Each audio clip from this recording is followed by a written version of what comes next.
আসসালামু আলাইকুম, সবাইকে শুভেচ্ছা দিয়ে শুরু করব ক্রিকেটের খবর। গতকাল দিনের অন্যতম হাই ভোল্টেজ ম্যাচে ফতুল্লার জাতীয় ক্রিকেট লিগে ঢাকা বিভাগকে প্রথম ইনিংসে 206 রানে গুটিয়ে দিয়েছিল ঢাকা মেট্রো।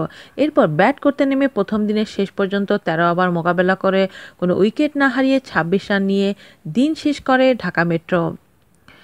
ঢাকা মেট্রো হয়ে 2 উইকেট নিয়েছেন মোহাম্মদ আশরাফুল। এদিন 32 রানে নিজেদের প্রথম উইকেট আব্দুল মজিদ 17 রানে হারায় ঢাকা বিভাগ। এরপর দলীয় 61 থেকে 74 রানের মধ্যেই 4টি উইকেটের পতন ঘটে তাদের। 102 রানের মধ্যে 6টি উইকেট যাওয়ার পরে হাল ধরেন তাইবুর রহমান এবং মোশাররফ হোসেন। ব্যক্তিগত 27 রানে আরাফাত সানির শিকার হয়ে ফিরে মোশাররফ, এরপরে একাই লড়েছেন তাইবুর। 8টি চারে ব্যক্তিগত 88 রান করে আশরাফুলের বলে দুর্দান্ত এক স্ট্যাম্পিংয়ে উইকেট হারান তিনি। শেষ ম্যাচ ঢাকা বিভাগ থামে 206 রানে। ঢাকা মেট্রোর হয়ে বাকি উইকেটটি নিয়েছেন আবু হায়দার রনিম। দ্বিতীয় দিনের শুরুতে অবশ্য ব্যাট করতে নেমে ওপেনার সৈকত আলীকে হারিয়ে বসে মেট্রো। 22 রানে ওই ওপেনারের বিদায়ের পর মার্শাল আইয়ুব এবং শামসুর রহমানের দ্রুত সাজঘরে ফেরেন।